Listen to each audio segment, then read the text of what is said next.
크리스천 헤럴드 애청자 여러분 안녕하십니까? 영혼의 쉼터 이 시간 진행의 정영철 인사드립니다.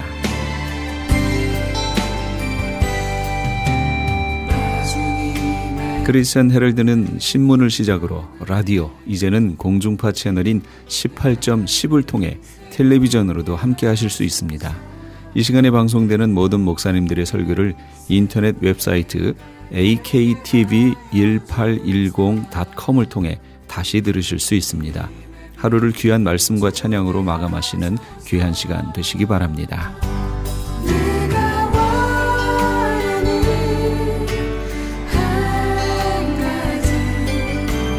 이 시간에는 먼저 감사한인교회 김영길 목사님께서 시편 91편 14절에서 16절까지의 말씀을 본문으로 하나님의 약속 세 가지란 제목의 하나님의 말씀 전해주시겠습니다. 많은 은혜 받으시기 바랍니다. 만일 평소에 시인이 하나님과 동행하지 않았다면 그렇게 어려운 일을 당했을 때에 그런 승리의 노래를 부를 수 없었을 것입니다. 우리가 예수님을 믿는다고 하여서 모든 시험과 곤란으로부터 면제되는 것은 아닙니다. 오히려 사탄은 믿는 자를 찾아 넘어뜨리려고 우는 사자처럼 덤벼듭니다. 예수 안 믿는 사람들에게는 양의 가죽을 쓴 이리처럼 도울 것처럼 찾아오지만 예수 믿는 사람 앞에서는 자기의 정체를 드러내고 사나운 이빨을 보이면서 우리를 금방 쓰러뜨릴 것처럼 우리에게 덤벼듭니다.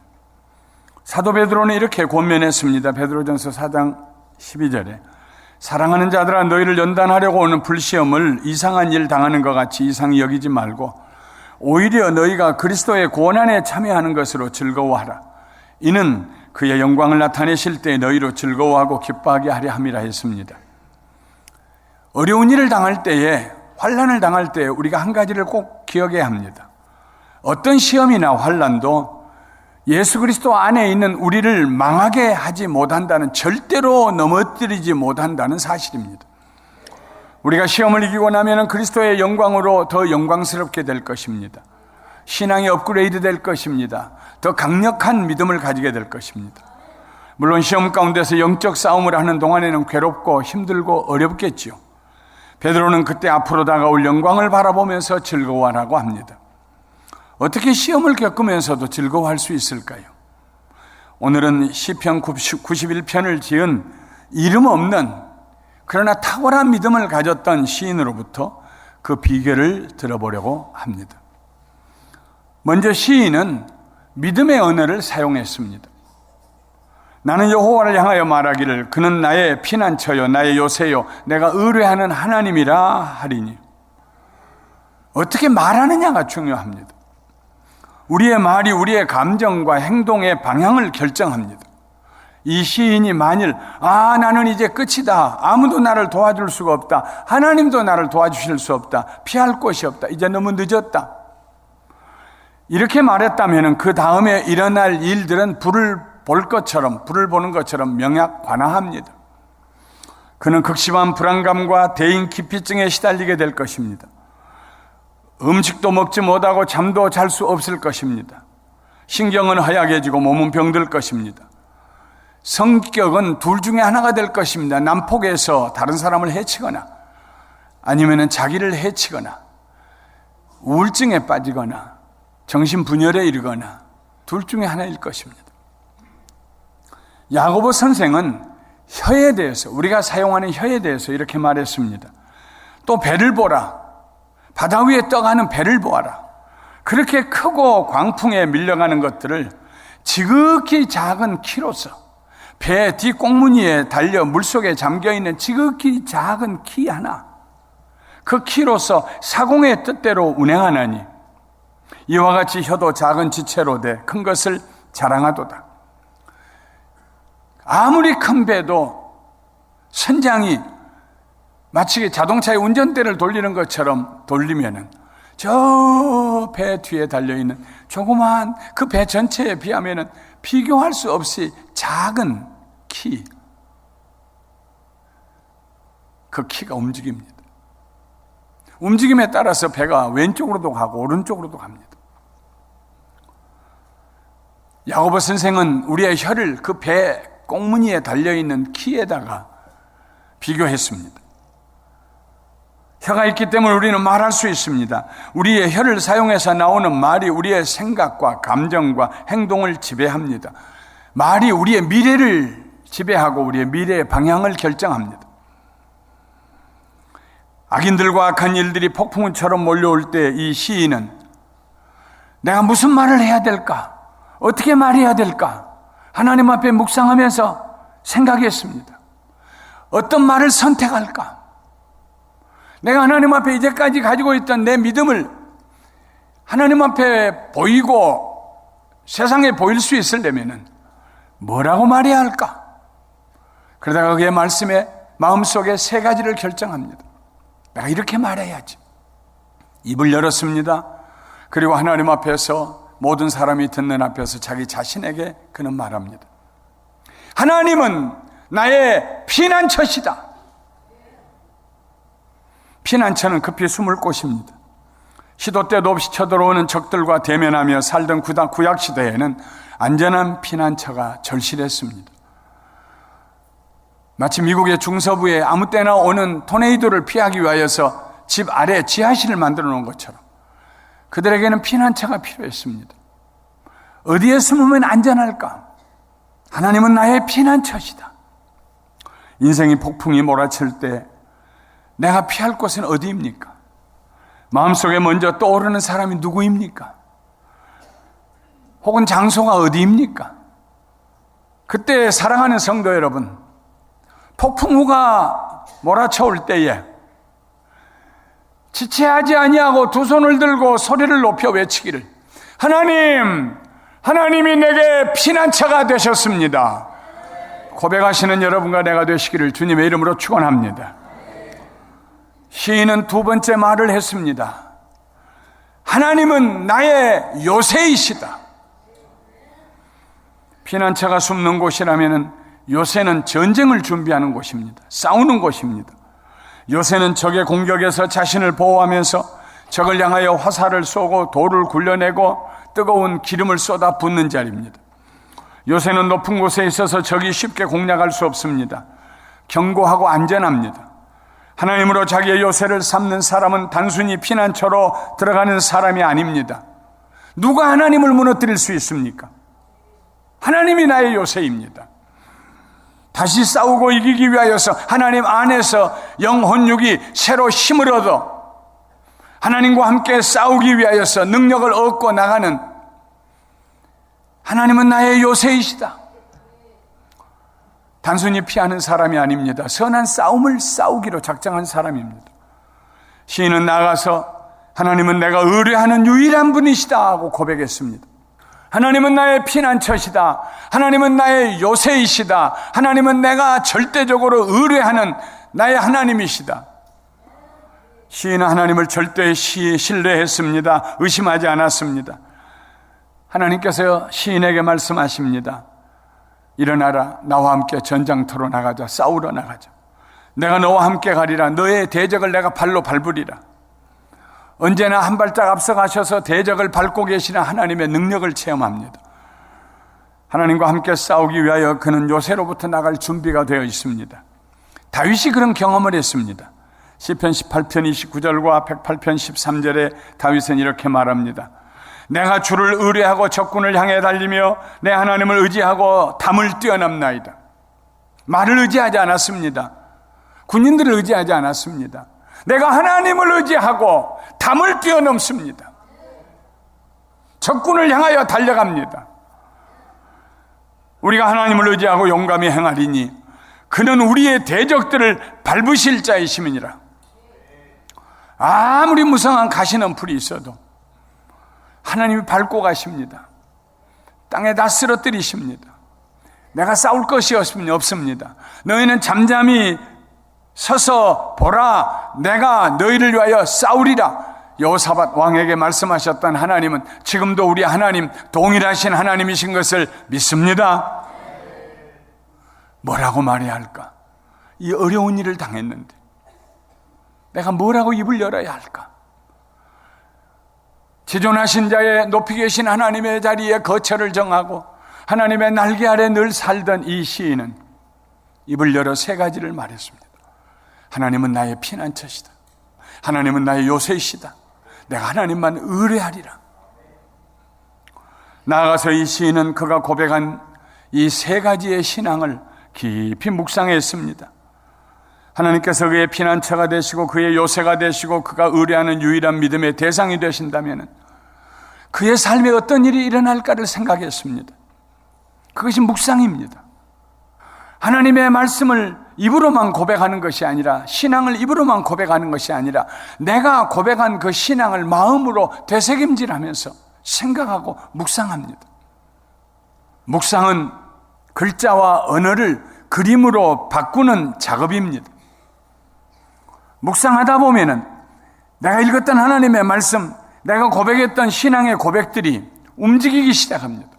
총천연색으로 색깔이 칠해지기 시작합니다. 눈앞에 동영상처럼 보이기 시작합니다.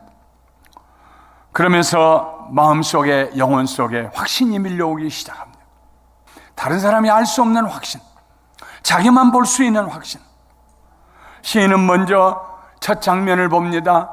하나님께서 나를 새 사냥꾼의 올무에서와 심한 전염병에서 건지실 것이다.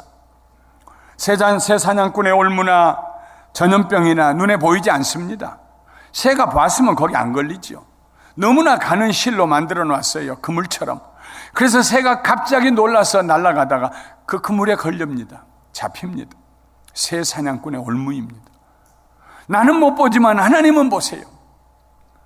하나님은 나의 피난처이십니다. 나의 요새이십니다. 나의 의뢰하실 유일한 분이십니다. 고백하면서 자기가 고백한 그 신앙의 고백을 마음으로 묵상하고 있는데 그의 영의 눈이 열리면서 자기를 넘어뜨리려고 한 악한 사탄이 쳐놓은 올무가 보입니다. 밀려오는 전염병이 보입니다. 그런데 하나님께서 그 올무를 걷어주십니다. 거미줄 걷듯이 걷어버리십니다. 밀려오는 전염병을 하나님께서 동풍을 불어서 다른 곳으로 보내버리십니다. 하나님께서 그의 오른팔로 그를 붙들고 계십니다. 시편 98편 1절의 말씀처럼 새 노래로 여호와께 찬송하라. 그는 기이한 일을 행하사 그의 오른손과 거룩한 팔로 자기를 위하여 구원을 베푸심이로다. 너무 감사해서 하나님, 새 사냥꾼의 올무에서와 전염병에서 나를 구원해 주신 걸 감사합니다. 감사하고 찬송하는데 두 번째 장면이 펼쳐집니다. 하나님께서 그의 깃으로 그를 철저하게 덮으시고 완전하게 보호해 주시는 장면입니다. 날개를 펴셔서 하나님께서 자기를 덮고 계십니다. 보호하고 계십니다. 병아리를 품고 있는 암탉은 독수리도 건드릴 수가 없습니다. 세상에 모성애보다 더 강한 것이 없습니다. 사람이나 동물이나. 하나님의 보호하심을 묵상하는 동안에 그의 마음에 평안이 다가왔습니다. 나는 하나님의 날개 그늘 아래 있구나. 불안이 물러가고 두려움이 사라졌습니다. 감사하는 가운데 장면이 바뀌어지고 세 번째 장면이 앞에 펼쳐집니다. 하나님의 진실하심이 방패와 손방패, 큰 방패와 작은 방패가 되어서 나를 보호해 주시는 장면입니다. 밤에 찾아오는 공포를 큰 방패로 물리치시고 낮에 날아들어오는 화살을 작은 방패로 막아주시며 밤에 퍼지는 전염병과 낮에 닥쳐오는 재앙에서 그를 보호해 주시는 하나님의 능력의 손길을 봅니다. 그 장면을 보면서 시인은 두 주먹을 불끈 쥐고 말합니다. 그러므로 나는 두려워하지 아니하리라. 하나님이 큰 방패를 가지고 나를 막아주시고 작은 방패로 화살을 막아주시고 나는 두려워하지 아니하리라. 장면이 바꾸면서 네 번째 장면이 보입니다. 1000명이 내 왼쪽에서 엎드러지고 10,000명이 내 오른쪽에서 넘어져도 나는 재앙을 두려워하지 않을 것이다. 하나님을 신뢰하지 아니하고 세상을 신뢰하고 물질을 신뢰하고 사람을 신뢰했던 사람들은 우수수 시인의 좌우에서 넘어집니다. 그러나 시인은 하나님을 신뢰했기 때문에 우뚝 서 있습니다. 불어오는 폭풍이 피하여 지나갑니다. 오히려 더 견고하게 서 있습니다. 모든 재앙이 그를 피하여 갑니다. 사울을 피하여 굴에 숨어 들어갔던 다윗은 숨소리를 죽이며 마음으로 하나님께 부르짖었습니다. 하나님이여, 내게 은혜를 베푸소서. 내게 은혜를 베푸소서. 내 영혼이 주께로 피하되 주의 날개 그늘 아래에서 이 재앙이 지나기까지 피하리이다. 마침내 그 굴 속에 다윗이 숨어있는 줄 모르고 사울이 자기 일 보고 굴을 떠나갔습니다. 재앙이 밀려올 때에, 좌우에 있는 사람들이 다 넘어질 때에, 울부짖을 때에 하나님을 사랑하고 하나님을 의지했던 이 시인은 더 견고하게 서 있는, 폭풍 가운데 견고하게 서 있는 자기의 모습을 봅니다. 아름다운 환상이었습니다. 하나님께 감사하는 중에 네 번째 장면이 사라지고 다섯 번째 장면이 펼쳐집니다. 오히려 나는 악인들이 하나님께로부터 받는 심판을 똑똑히 보게 될 것이다. 악을 행하던 사람들, 시인이 악을 악으로 갚지 아니하고 그들을 위하여 축복하며 기도했던 사람들, 그러나 그들이 끝까지 회개하지 않고 살던 그 악인들이 하나님의 심판대 앞에서 심판받는 장면을 봅니다. 모든 억울함과 원통함을 하나님의 손에 넘겨드렸는데 하나님께서 그의 억울함과 원통함을 풀어주시는 그날을 봅니다. 그는 마음으로 다짐합니다. 내가 원수들을 위해서 앞으로도 더 축복하며 기도할 것이다. 심판을 하나님의 손에 맡겨드릴 것이다. 다섯 번째 장면이 지나가고 여섯 번째 장면이 펼쳐집니다. 화가 나에게 미치지 못하며 재앙이 내 장막에 가까이 오지 못할 것이다. 왜냐하면 하나님께서 천사들을 명하여 나의 모든 길에서 나를 지켜주실 것이기 때문이다. 내가 높은 낭떠러지에서 떨어질지라도 천사들이 그들의 손으로 나를 붙들어 발이 돌에 부딪히지 않게 해줄 것이다.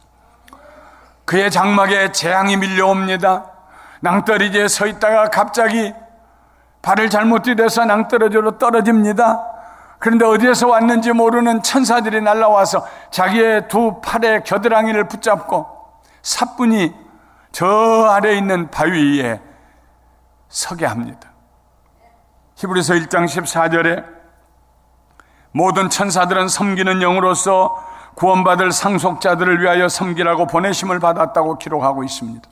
우리 눈에 보이지는 않지만은 밤이나 낮이나 우리가 어디에 있든지 우리가 예수 믿고 구원받은 이후로 하나님이 보낸 천사들이 우리 곁에 와 있는 줄 믿습니다.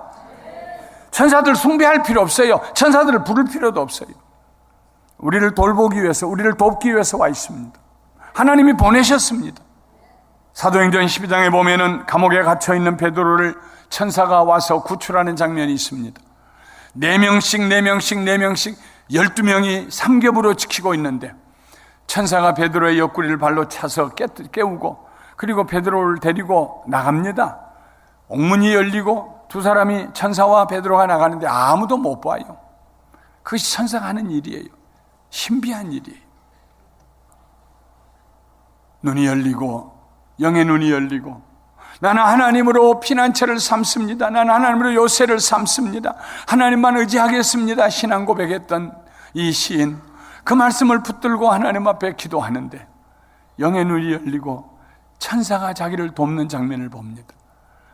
여섯 번째 장면이 지나가고 일곱 번째 장면이 펼쳐졌습니다. 사자를 발로 밟고 서 있는, 독사의 머리를 밟고 서 있는 자기 자신을 보게 됩니다. 나는 사자와 독사를 발로 밟으며 젊은 사자와 뱀을 발로 누를 것이다. 시인은 하나님 앞에서 자신의 신앙 고백을 묵상하다가 지극히 담대한 초월적인 상태에 도달합니다. 모든 두려움이 사라졌습니다. 모든 구름이 저 산자락 아래에 있습니다. 맑은 태양이 떠올라 비치는 것처럼 그는 역경 가운데서도 문제 가운데서도 젊은 사자의 목덜미를 발로 밟고 서 있습니다. 무서운 맹독을 지닌 독사의 머리를 밟고 서 있습니다.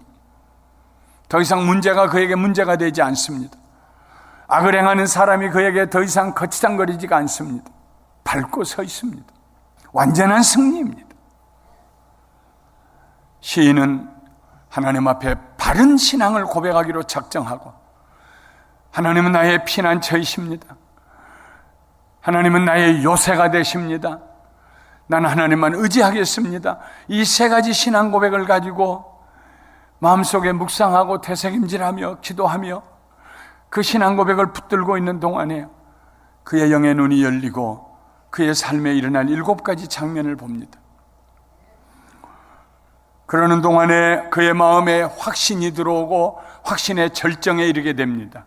그 확신의 절정에서 하늘이 열리고 하나님의 음성이 들려 내려옵니다. 세 가지 약속의 음성입니다. 첫 번째로 하나님 말씀하십니다. 내가 나를 사랑한즉 내가 너를 건지리라. 내가 나를 사랑한즉 내가 너를 건지리라. 시인은 평소에 하나님을 사랑했습니다. 하나님을 사랑하는 일은 즉시 순간적으로 되어지지 않습니다. 평소에 하나님을 사랑해야 됩니다. 나를 구원해 주신 하나님, 나를 보호하시고 인도하신 하나님, 나의 필요를 채워주신 하나님을 사랑해야 합니다. 그래야 어려운 일이 다가올 때 자연스럽게 하나님께 피할 수가 있습니다. 하나님의 요새 가운데로 들어갈 수가 있습니다. 하나님을 의뢰할 수가 있습니다. 바울 사도는 로마서 8장 28절에서 말했습니다. 우리가 알거니와 하나님을 사랑하는 자, 사랑하고 있는 자, 계속 사랑하는 자, 곧 그의 뜻대로 부르심을 입은 자들에게는 모든 일이 합력하여 선을 이루느니라. 고린도전서 1장 3절에 말했습니다. 또 누구든지 하나님을 사랑하면 그 사람은 하나님도 알아주시느니라. 하나님을 사랑하면 하나님이 그를 알아주신다고 그랬어요. 하늘이 열리고 하나님의 음성이 다시 들립니다. 두 번째 약속입니다. 내가 내 이름을 안즉 내가 너를 높이리라. 단순히 내가 너를 높이리라고 하시지 않으셨습니다. 내가 내 이름을 알기 때문에 내가 너를 높이리라. 지난주에 어떤 집사님이 나에게 그의 간증을 들려주었습니다. 서서히 그의 신앙의 밑바닥에 내려가는 느낌이 느껴졌습니다. 가슴은 눌리고 마음은 메말랐습니다. 쩍쩍 갈라지는 것 같아요. 기도해도 기도가 하늘에 오르지 못하는 것 같고, 찬송해도 기쁨이 없고, 옛날에 주셨던 그 마음의 평안은 사라지고 가시밭길을 걸어가는 것 같았습니다. 그래서 하나님께 울부짖었습니다. 하나님, 목마릅니다. 왜 내가 이렇게 목마릅니까? 어떻게 하면 옛날처럼 내 영혼의 기쁨이 회복될 수 있을까요? 어떻게 하면 내가 새로워질 수 있을까요? 그랬더니 하나님께서 그의 영혼에 이런 말씀을 해주셨습니다. 네가 나를 내 이름으로 알지 못하기 때문이다. 네가 나를 내 이름으로 알지 않았기 때문이다. 그래서 이 성도님이 하나님 앞에 책을 읽고 성경을 읽으면서 하나님의 이름이 무엇인가 조사하고 공부를 하고 읽었습니다. 상황에 따라 하나님의 이름들이 조금씩 다르게 불려졌습니다. 예를 들면 여호와는 구원자라는 뜻입니다. 나의 여호와야, 나를 구원하신 하나님이시 하는 말입니다. 여호와 이레라는 이름이 있습니다. 여호와께서 준비하신다는 뜻입니다. 아브라함과 이삭을 위해서 모리아 산에서 양을 준비하셨던 하나님, 여호와 이레. 여호와 니시, 전쟁에서 승리하고 난 다음에 여호와는 우리의 깃발이시다. 여호와 샬롬, 여호와는 나의 평강이시다. 여호와 사바오트, 만군의 여호와, 너희가 싸울 것이 없다. 줄을 지어서서 내가 너희를 위하여 싸우는 것을 보라 하셨던 하나님, 만군의 여호와 하나님, 여호와 사바오트, 여호와 라, 여호와는 나의 목자시다. 선한 목자가 되신 하나님, 여호와 라, 여호와 찌드케누, 여호와는 우리의 의, 내 죄를 용서하시고 나를 의롭다 하시는 나의 의가 되시는 여호와 하나님, 여호와 라파, 치료하시는 나의 치료자가 되시는 하나님, 여호와 엘로힘, 전능하신 하나님, 능치 못함이 없으신 하나님, 엘로이, 감찰하신 하나님, 내 속을 들여다보시는 하나님, 내가 숨길 수 없는 하나님, 엘샤다이, 모든 것을 채워주시는 하나님, 엘올람, 영원하신 하나님, 많은 이름을 발견했습니다. 그리고 그 이름을 부르면서 이런 하나님, 그 이름을 하나님께서 다른 이름으로 계시하실 때마다 거기에 맞는 사건들이 있었습니다. 놀라운 사건들이 있었습니다. 하나님의 이름을 연구하고 불러보면서 그 사건들을 읽고 이해하면서 이 성도님의 마음속에 기쁨이 회복되었습니다. 믿음이 새로워졌습니다. 죽은 것 같은 그의 믿음이 살아났습니다. 시인은 이런 식으로 하나님을 알았다는 말입니다. 시인이 하나님을 그냥 아는 게 아니라 이름으로 알았다는 말입니다. 하나님을 그의 삶의 구체적인 정황에서 만났다는 말입니다. 하나님을 경험했다는 말입니다. 내가 내 이름을 안즉 내가 너를 높이리라. 환난의 깊은 계곡에서 하나님께서 이 시인을 들어 올리십니다. 사람들의 구설수에서 벗어나게 해주십니다.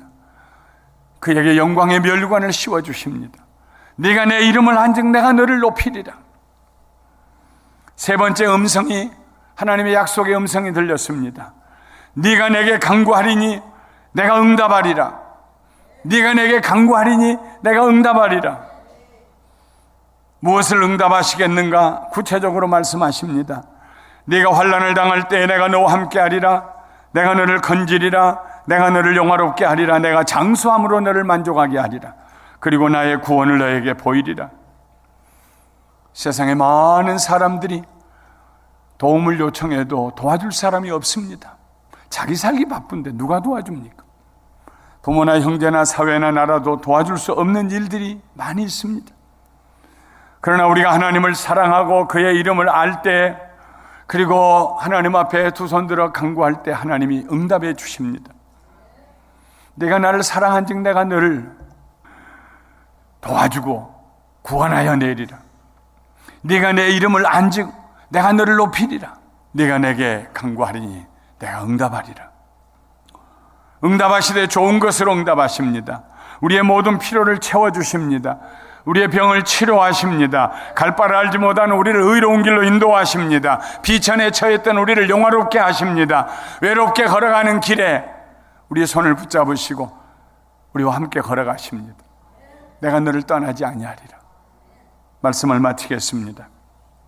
사랑하는 성도 여러분, 시스템이 중요합니다. 우리가 고난과 환난의 시대를 지날 때 우리가 따라가면 벗어날 수 있는 시스템을 우리들이 따라가야 합니다. 먼저 올바른 신앙 고백을 해야 합니다. 그 신앙 고백을 하기 위해서 우리는 깊이 생각해야 합니다. 그냥 무턱대고 입에서 나오는 말을 하지 마십시오.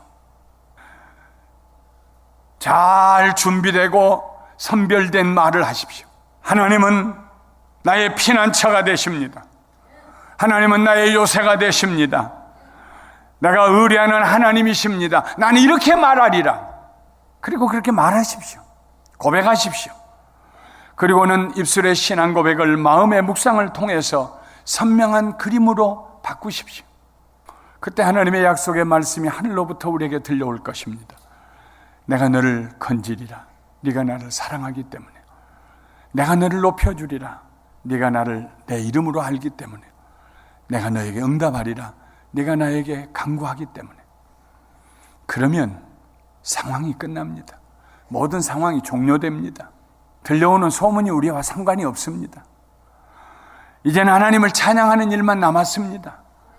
사랑하는 성도 여러분, 역경을 만날 때 시편 91편의 시인처럼 믿음의 시스템을 붙들고 중요하게 생각하고 이 시편 91편의 시인처럼 승리하시기를, 일어서시기를, 세상에 빛이 되어 소금이 되어서 이렇게 살면 됩니다. 증인이 되시기를 나사렛 예수님의 이름으로 축원합니다. 지금까지 감사 한인교회 김영길 목사님께서 귀한 하나님의 말씀 전해주셨습니다. 감사 한인교회는 6959 너트 애비뉴 부에나팍에 위치하고 있습니다. 신앙상담에 도움을 받기 원하시는 분은 714지역 521-0991 714지역 521-0991번으로 문의하시기 바랍니다. 유태인이 만든 특수영양제 M3 들어보셨어요? 곡식의 눈, 과일씨, 껍질, 약초의 뿌리로 만든 특수 영양제 M3. 혈압, 당뇨, 아토피, 천식, 비만 등 무슨 병이든 큰 효과를 주는 신비의 영양제 M3. 서울대학병원 7곳, 고려대학병원 2곳에 입점되어 더욱 믿을 수 있는 M3의 효능. 213-435-9600, 213-435-9600 M3 정직한 마음으로 권해드립니다. 시민권 신청, 부모님, 배우자, 자녀 영주권 신청, 취업이민, 종교이민, 학생비자, 신분 변경, 추방유예, 결혼, 공증. 인생이 달린 이 모든 일 어디에 맡겨야 할까요? 한인타운 연장자 센터의 모츠 기관인 주눈사랑채 이민법률센터에 맡기세요. 21년 이민법 경력의 박창영 이민국 공인변호인이 성심을 다해 도와드립니다. 올림픽과 윌튼 323-735-7888 323-735-7888.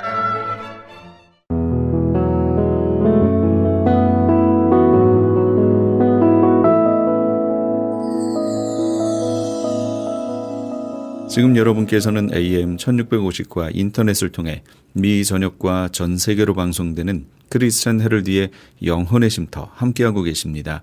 방송 시간과 설교 편성표는 크리스찬 헤럴드 신문 주간 편성표나 홈페이지 aktv1810.com에서 확인하실 수 있습니다. 계속해서 이 시간에는 방주교회 김영규 목사님께서 마태복음 21장 1절에서 9절까지의 말씀을 본문으로 주의 이름으로 오시는 이란 제목의 하나님의 말씀 전해주시겠습니다. 많은 은혜 받으시기 바랍니다. 오늘은 대림절입니다. 대강절이라고 또 강림절이라고도 부릅니다. 오늘이 이제 첫 번째 주일을 시작해서 네 번째 주일이 지난 후에 성탄절을 맞이합니다. 그래서 오늘 보면은 첫 번째 이제 초를 켰습니다. 그래서 마지막 네 번째 주에 촛불을 켜고 네 번째 주가 지난 후에, 주일이 지난 후에 우리가 성탄절을 맞이하는데 이번 성탄절은 주일입니다. 그래서 이번에는 다섯 번째 주일을 맞이하게 되게 되는 것입니다. 이제 대림절이 시작되었습니다. 이제 연말 분위기에 들떠서 대림절을 보낼 것이 아니라 예수님께서 왜 이 땅에 오셔야만 했는가 깊이 생각하는 시간들이 되시길 바랍니다. 오늘 세상 사람들, 오늘 예수 믿는 사람들을 바라보면서 정말 예수님이 왜 이 땅에 오셔야만 했는가 그 이유를 발견할 수 있는 귀한 시간들이 되시길 바랍니다.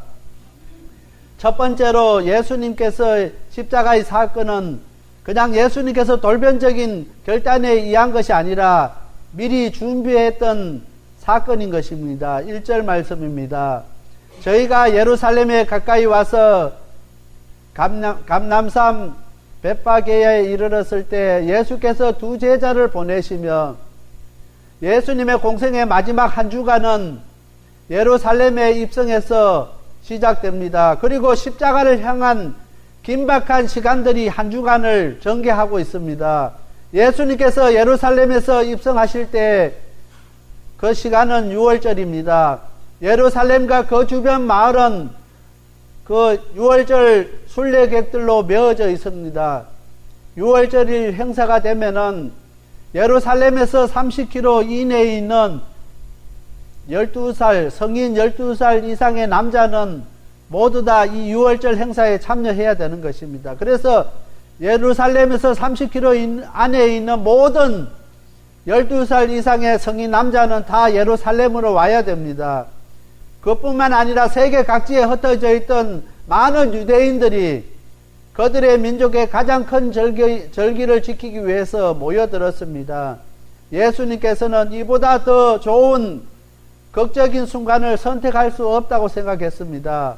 종교적인 대망으로 잔뜩 고조된 사람들이 붐비고 몰려왔을 때 예수님께서 오신 것입니다. 지금 말하면은 강화문에 박근혜 대통령 하야하기 위해서 촛불 집회를 합니다. 그 정도의 많은 인원들이 이렇게 모여 있을 때 예수님께서 이제 예루살렘으로 입성하게 되었던 것입니다. 예수님께서는 미리 준비하시고 오신 것처럼 오늘 우리들도 예수님을 맞이할 때 우리가 할 수 있는 것은 미리 우리가 준비할 수 있게 되길 바랍니다. 아무런 준비 없이 아기 예수님을 맞이하는 오늘 우리가 되지 말고 예수님께서 십자가를 지기 위해서 준비하시기 하면서 오신 것처럼 오늘 우리들도 성탄을 맞이하면서 그냥 준비 없이 성탄절을 맞이하는 것이 아니라 오늘 우리가 마음의 준비를 하고 정말 2016년도 이 성탄절은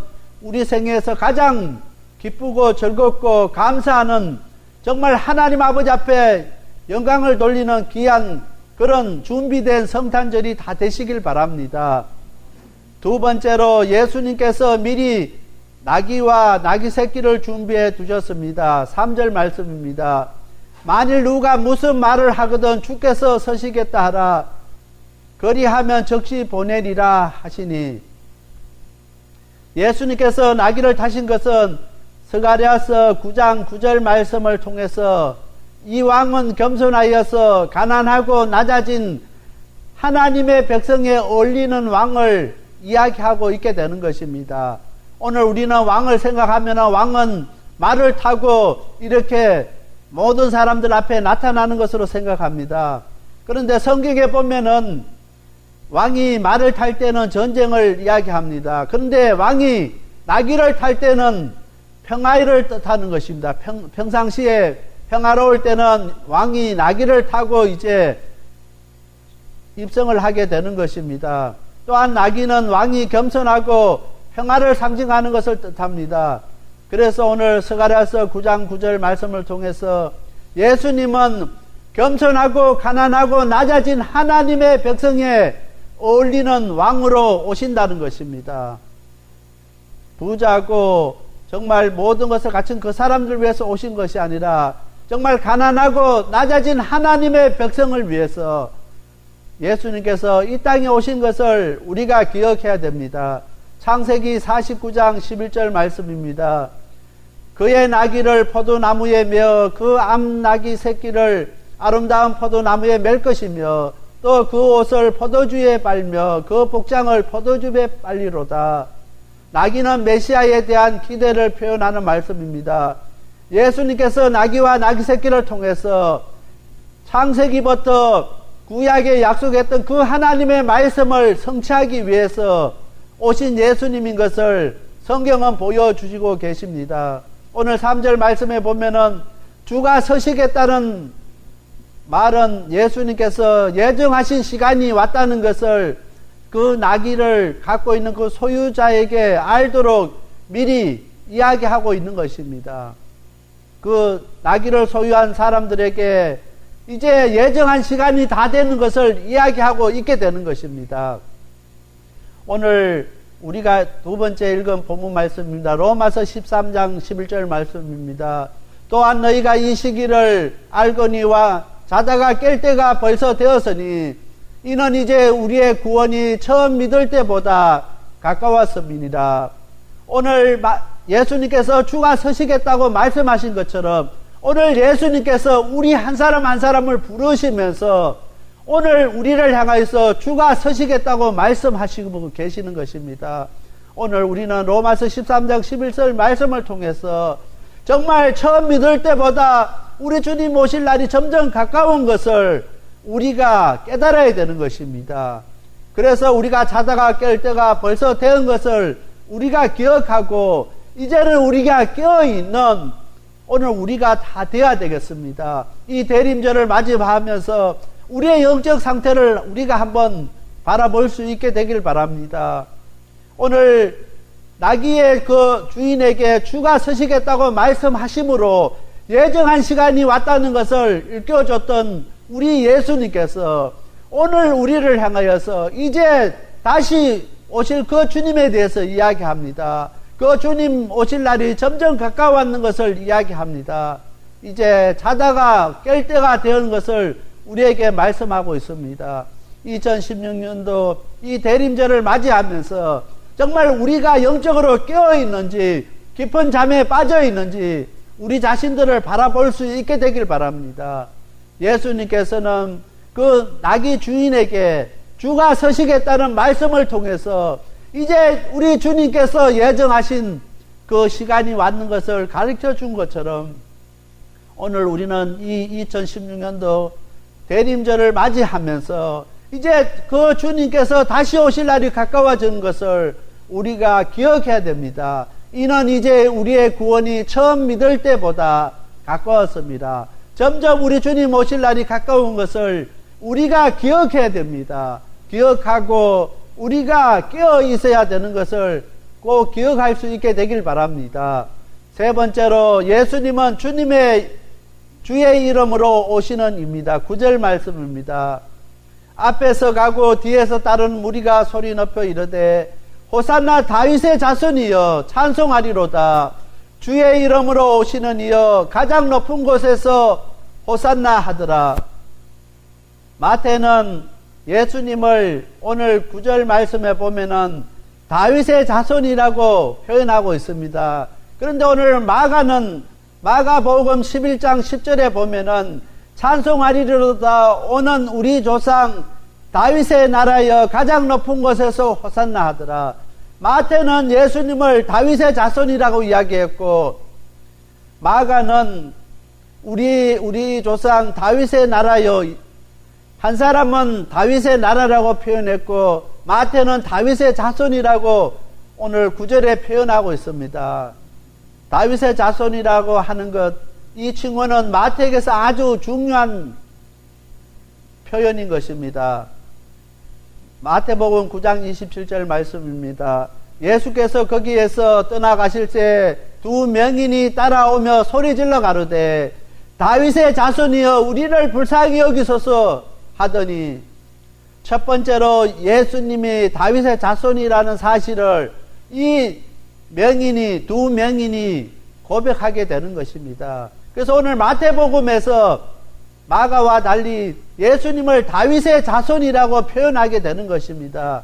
왜 다윗의 나라라고 표현하지 않고 다윗의 자손이라고 이렇게 표현했느냐 하면은 정치적인 오해를 주지 않기 위해서, 다윗의 나라라고 표현하면은 그 사람들을 선동하고 정치적으로 이것을 이끌고 갈 수밖에 없을 그런 상황 속에 있기 때문에 마태는 다윗의 자손이라고 이야기했던 것입니다. 오늘 교회가 여러 가지 한국의 혼란 가운데 정말 우리나라가 어떻게 바로 서야 되고 어떻게 해야 될지 그 방향을 제시해 주지 못하고, 우리가 교회가 더 선동하고 교회가 그 일에 앞장설 때가 얼마나 많은지 모릅니다. 많은 목사들 가운데서 정말 대통령이 잘못하고 나라가 잘못하고 위정자들이 잘못할 때 침묵하고 아무 말도 못하던 그 사람들이 이제 국민의 그 원성의 등을 업고 이제 이야기합니다. 그 사람들이 정말 용기 있는 사람이 아닌 것입니다.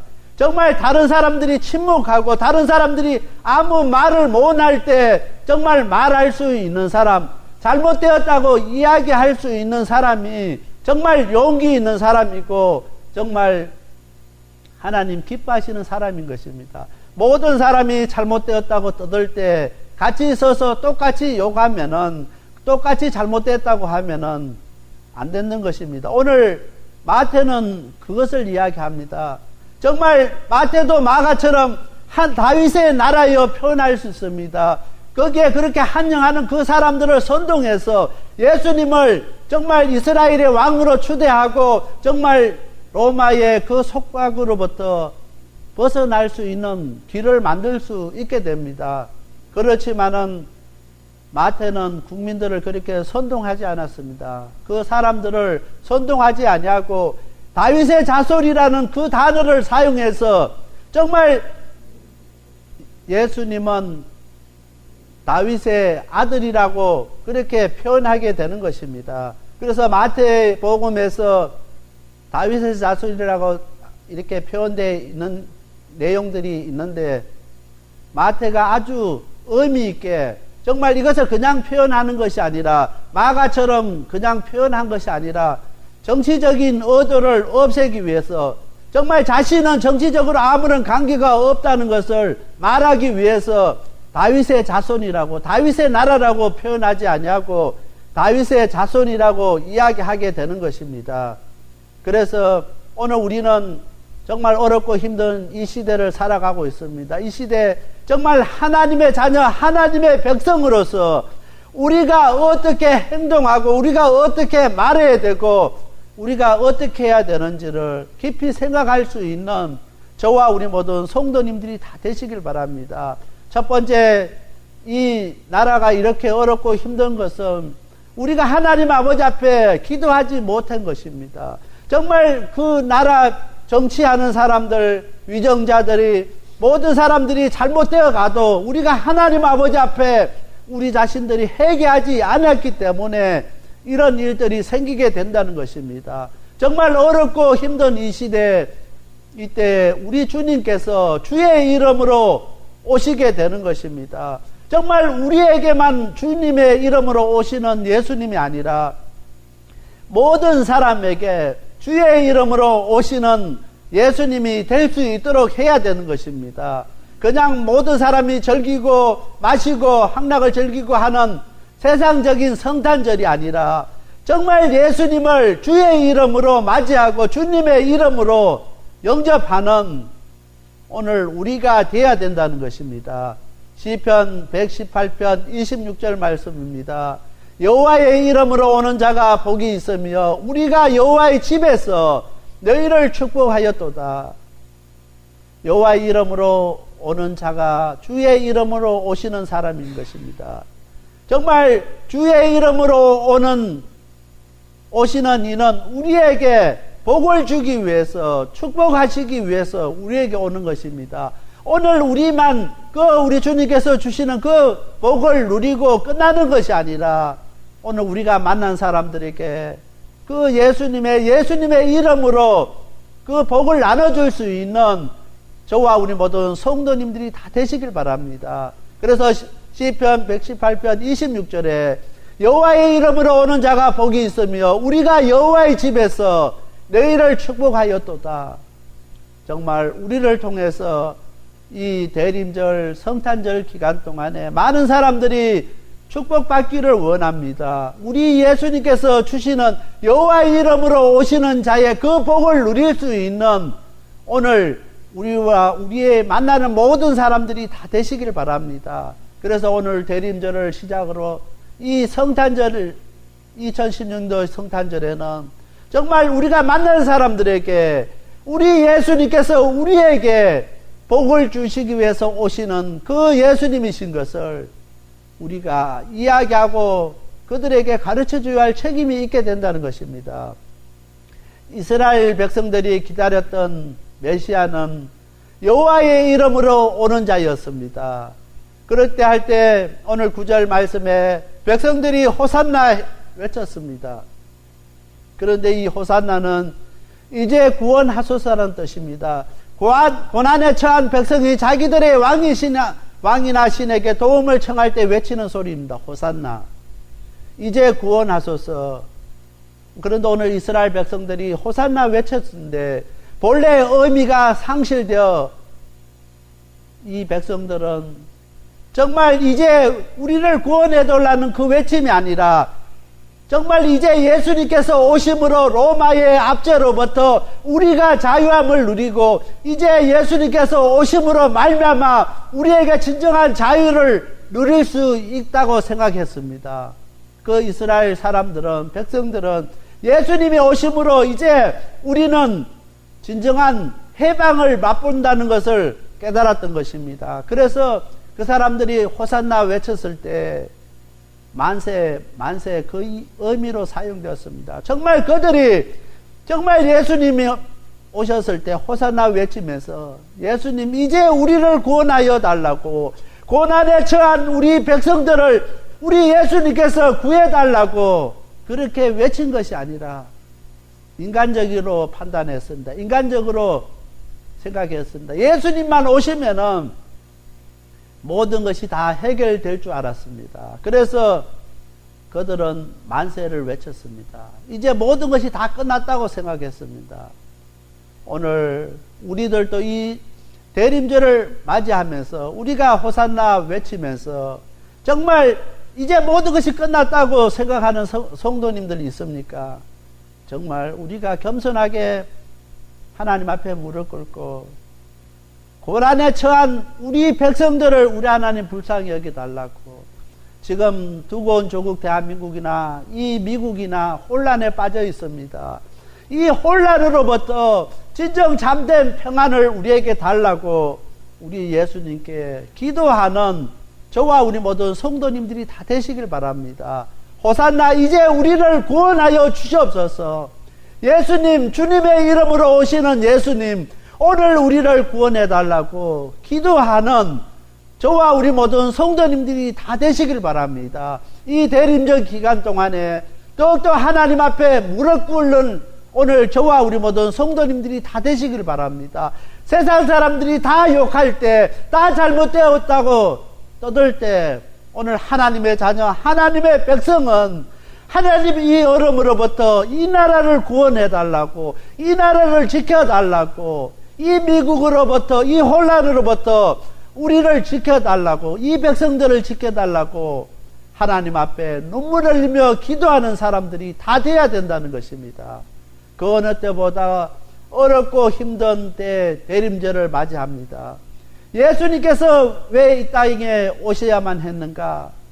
다시 한번 깨닫는 저와 우리 모든 성도님들이 다 되시길 바랍니다. 오늘 우리를 위하여 십자가에 못 박혀 죽기 위해서 오늘 이 땅에 오신 예수님이십니다. 오늘 우리를 구원하기 위해서 오신 예수님이십니다.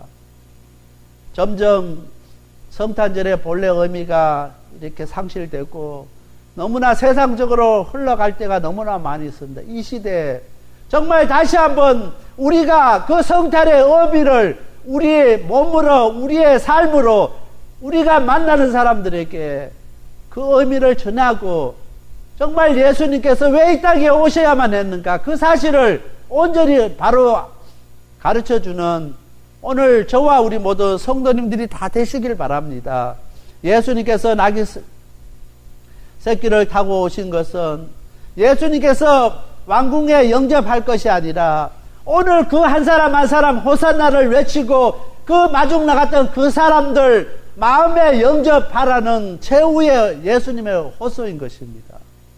만약에 예수님께서 정말 이스라엘 백성들에게 그런 로마로부터의 정치적인 그 자유를 주기 위해서 해방을 주기 위해 오셨다고 하면은 말을 타고 오셨을 것입니다. 예수님께서 오신 것은 왕궁으로 가시기 위해서 정말 이스라엘의 왕으로 오신 것이 아니라 그 이스라엘 백성들을 구원하기 위해서 십자가에 못 박혀 돌아가시기 위해서 오신 것입니다. 호산나 외쳤던 그 사람들이 정말 마음으로 예수님을 영접하라고 최후의 호소를 하는 것입니다.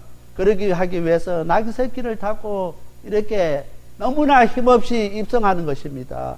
오늘 우리들도 주의 이름으로 오신 이 예수님을 정말 우리 마음에 영접할 수 있는 저와 우리 모든 성도님들이 다 되시길 바랍니다. 해마다 맞이하는 대림절이고 해마다 맞이하는 성탄절이라서 아무런 감동도 없고 아무런 느끼는 것도 없이 그냥 벌써 연말이 다 됐구나 그렇게 끝나서는 안 된다는 것입니다. 예수님께서 나귀 새끼를 타고 이렇게 예루살렘 성에 입성하시면서 그 영접하는 그 사람들 속에 마음속에 정말 진심으로 예수님을 영접하기를 원했던 그 예수님께서 이 시간에 우리 방주교회 성도님들이 정말 우리의 마음을 열고 예수님을 진심으로 우리의 마음으로 영접할 수 있는 이 시간이 되기를 간절히 원하고 있습니다. 예수님께서는 이 시간에 우리와 함께 하기를 원하시고 계십니다. 예수님은 우리의 주님이 되시기를 원하십니다. 예수님께서는 정말 어렵고 힘들고 고난에 처해 있는 오늘 우리들을 구원해 주시기 위해서 이 땅에 오신 것입니다. 주님의 이름으로 오시는 그분을 우리가 마음으로 영접하고 우리 마음속에 모시는 저와 우리 모든 성도님들이 다 돼야 되겠습니다.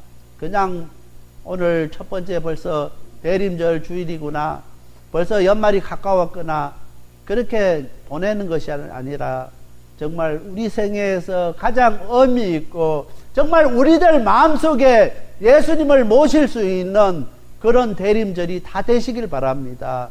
예수님은 주님의 이름으로 오시는 이였습니다. 메시아로 오셨고 이제 우리를 구원하기 위해서 오셨습니다. 그리고 우리를 위해 십자가에 못 박혀 죽으셨고 우리를 구원해 주신 그분입니다. 우리가 그 사실을 알고 우리가 만나는 사람들에게 예수님께서 우리를 구원해 주시기 위해서 우리를 위해서 십자가에 못 박혀 돌아가시기 위해서 이 땅에 오셨다는 그 사실을 우리가 만나는 사람들에게 이야기해주고 가르쳐주는 귀한 이 대림절이 다 되시길 바랍니다. 다 같이 기도드리겠습니다. 지금까지 생명을 살리고 자유케 하는 섬김이 있는 방주교회 김영규 목사님께서 하나님의 말씀 전해주셨습니다. 생명을 살리는 방주교회는 3735 휴스 애비뉴 로스앤젤레스에 위치하고 있습니다. 교회에 대한 자세한 안내는 전화 213지역 663-3301 213지역 663-3301번이나 홈페이지 arkofnoahchurch.org로 문의하시기 바랍니다. 아니 당신 미장원 다녀왔어? 헤어스타일이 확 바뀌었네. 홈쇼핑 월드 차홍 고데기로 마술을 부렸지. 홈쇼핑 월드 차홍 고데기. 차홍 허니앤비 샴푸로 머리 감으면서 차홍 헤어두피 마사지를 쓰면 머릿결이 너무너무 부드러워지고 한 움큼씩 빠지던 머리카락도 눈에 띄게 덜 빠져. 차홍 고데기 너무 좋아. 그럼 그 웨이브 머리도 당연하죠. 3, 4분이면 이렇게 풍성한 웨이브 머리를 만들 수 있다고요. 너무 이쁘다. 어디서 샀어? 홈쇼핑 월드. 가격 만족, 품질 만족, 행복한 쇼핑. 활가와 웨스턴 홈쇼핑 월드. 안녕하세요. 폴선입니다. 건강보험 회사들의 플랜이 해마다 바뀌는 것 아시죠? 10월 15일부터 12월 7일까지 새로운 보험에 가입하거나 변경하여 본인에게 적합한 플랜을 찾아야 합니다. 메디케어만 갖고 계신 분, 어드밴테이지 플랜을 갖고 계신 분은 무료 상담 받으세요. 수호천사보험 시니어 전문 보험 라이센스 에이전트 폴선 213-503-6897 213-503-6897 상담은 주 7일 오전 8시부터 오후 8시까지 TTY 1800-735-2929.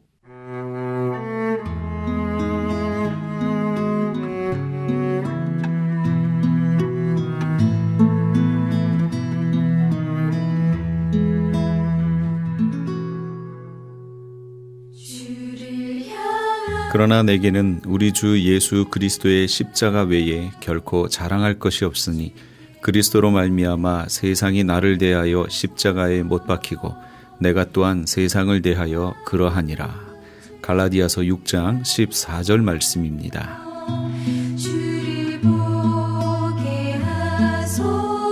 참된 우정은 서로를 닮아가는 삶에서 빛을 발합니다. 기쁨을 함께 나누고 슬픔을 함께 나누고 또 고통을 함께 나누면서 서로를 닮아갑니다. 세상 친구와의 우정은 일시적이지만 예수 그리스도와의 우정은 영원합니다. 예수님을 친구로 사귈 수 있는 비결이 있습니다. 우선 예수님을 자주 만나야겠지요. 그리고 예수님과의 우정에 금이 갈 세상적 부정은 끊어야 합니다. 더 나아가 예수님과의 친분을 끊는 일들에 대해서 가슴 아파해야 합니다.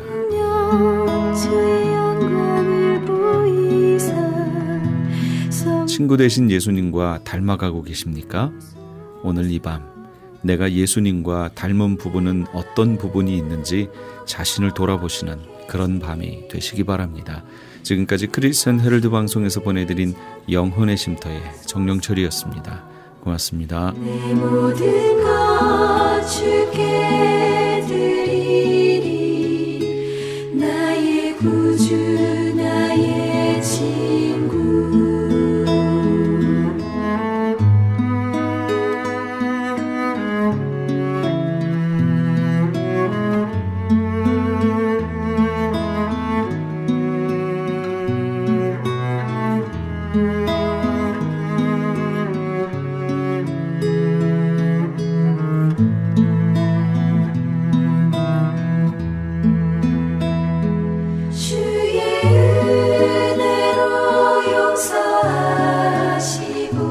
나를 자녀 삼아 주셨네